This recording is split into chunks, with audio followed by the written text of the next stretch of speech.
নমস্কাৰ এই মুহূৰ্তত আহি পৰিছে ৰাজ্যখনৰ বাবে কেইবাটাও বিগ ব্ৰেকিং নিউজ আৰু এই ধৰণৰ খবৰসমূহ প্ৰতিদিনে চাবৰ কাৰণে চেনেলটো সাবস্ক্ৰাইব কৰিবলৈ নাপাহৰিব। এই মুহূৰ্তত জনাই আছো এটা ব্ৰেকিং নিউজ। সোনিয়া গান্ধীলৈ ইডিৰ সমনৰ বিৰোধিতাৰে দিল্লীৰ ৰাজপথত প্ৰতিবাদ চলিছিল আৰু আজি এই প্ৰতিবাদৰ পাছতে ৰাহুল গান্ধীক আটক কৰা হৈছে।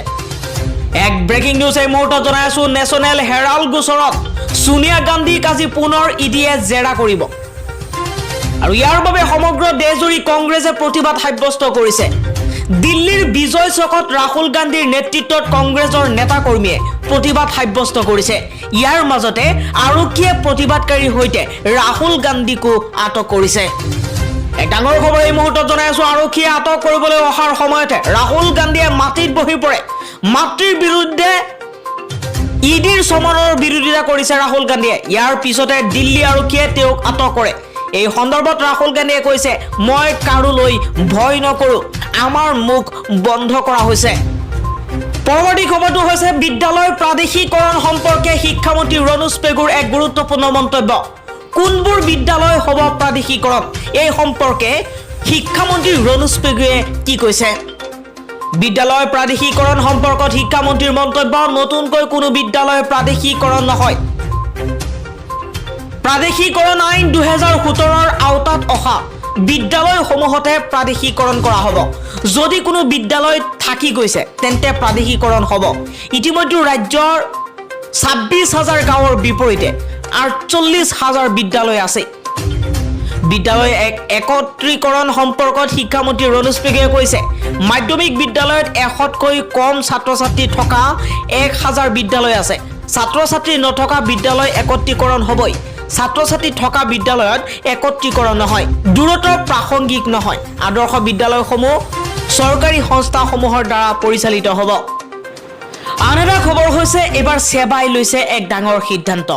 সেৱাৰ উদ্যোগত দুটাকৈ এপ মুকলি কৰা হৈছে। আজি উপলব্ধ হ'ব ৰিজাল্টৰ লিগেচি ডাটা। সেৱাৰ উদ্যোগত দুটাকৈ এপ আজি মুকলি কৰা হৈছে। এই এপৰ জৰিয়তে উপলব্ধ হ'ব স্পোকেন ইংলিছৰ পাঠদান, লগতে উপলব্ধ হ'ব ৰিজাল্টৰ লিগেচি ডাটা। 2016 চনৰ পৰা উপলব্ধ হ'ব HSLC আৰু হাইমাদ্ৰাছাৰ লিগেচি ডাটা। এপ মুকলি অনুষ্ঠানত আজি উপস্থিত থাকে শিক্ষামন্ত্ৰী ডক্টৰ ৰণোজ পেগু আৰু শিক্ষা উপদেষ্টা ডক্টৰ ননী গোপাল মহন্তৰ লগতে শিক্ষা বিভাগৰ শীৰ্ষ আমোলা বিষয়া।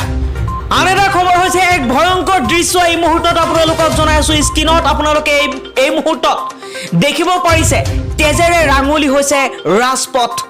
8 গৰাকীৰ মৃত্যু হোৱাৰ লগতে বহু কেইজন আহত হৈছে এক দুৰ্ঘটনাত।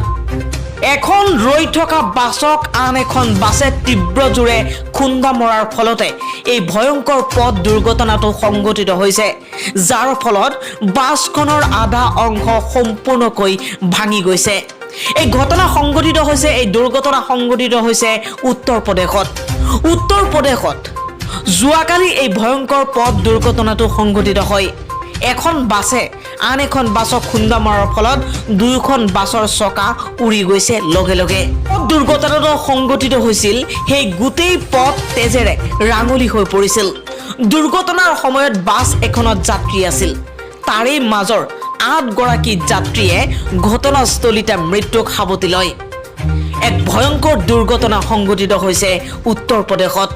আনহাতে প্ৰায় 13 গৰাকীমান লোক গুৰুতৰভাৱে আহত হয় আৰু আধা ঘণ্টামান ধৰি ৰাজপথতেই পৰি থাকে দুৰ্ঘটনাত পতিত লোকসকল।